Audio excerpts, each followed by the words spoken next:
Jama'a assalamu alaikum.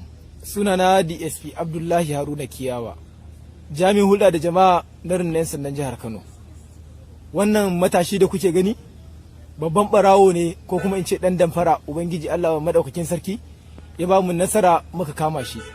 Mun samu rahotanni da dama akan cewa akwai wani ɓarawo da yake zuwa ATM yake yin wasu dabaru, wanda yake toshe ATM ɗin da wasu dabarunsa, wanda idan ka je ka sa katinka za ka cire kuɗi, mashin ɗin zai kirga kuɗin amma kuɗin ba za su fito ba, sai ka kama hanya ka tafi, shi kuma sai ya zo daga baya ya tattare waɗannan kuɗaɗe na mutane. To bayan samun wannan rahoto, kwamishinan 'yan sandan jihar Kano CP Sama'ila Sha'ibu Dukku MSI ya tada 'yan sanda masu gudanar da bincike a ƙarƙashin jagorancin DPO na Market SP Idris Muhammad Dada, tare da basu umarnin duk inda wannan ɓata gari yake ko kuma suke a kamo su, wanda Allah ya bamu nasara.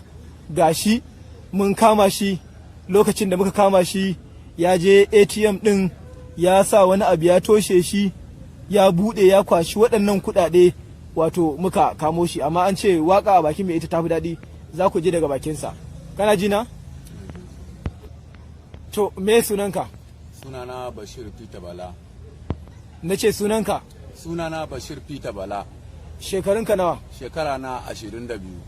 A ina kake da zama? Ina zaune a jihar Gombe. A ina a Gombe? A tudun wada layin gwamnan Yobe. To ga ka a hedikwatar 'yan sanda da ke Banfai a nan Kano. Za ka ba mu labarin abubuwan da kai aka kamo ka? Tabbas zan ba da labari. To me kake yi? Me laifinka? Na farko laifina ni dai barawo ne. Nakan tasowa daga jihar Gombe in zo Kano.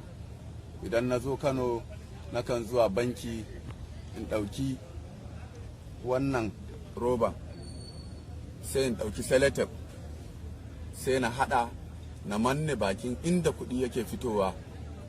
Idan mutum ya zo ya sa katinsa ya yi transaction, zai cire kuɗi. In kuɗi ya irga bai zai fito ba kuɗin, sai bayan ya tafi, saboda na riga da na sa wannan abun shi yake hana shi fitowa. Sai bayan ya tafi ni kuma daga baya sai in zagayo, sai in zare wannan kuɗin, sai in sa aljihuna, sai in sake komawa gefe. Haka nake yi har na tara wannan kuɗin. To a takaice ka ɗau tsawon wannan lokaci kana wannan sata? Na kai tsawon wata 4 ina wannan sata. To ka saci kuɗi kamar nawa? Na saci kuɗi kimanin ya kai naira 300,000. A ina kenan? A bankin. A wani gari? A jihar Kano. To kace kai dan ina ne? Ni dan Gombe ne. To a can kuma ka yi kamar sau nawa can ma a can? A can mashinan nasun kala-kala ne, ba kowane mashin bane yake da irin wannan abun da ya kamata a toshe. Kowane baki da kalar nashi. To me yasa tun daga Gombe ga gurare nan da yawa, me yasa sai ka zo nan Kano za ka yi nan? Saboda jihar Gombe gari na ne. Kowa ya sani a jihar Gombe.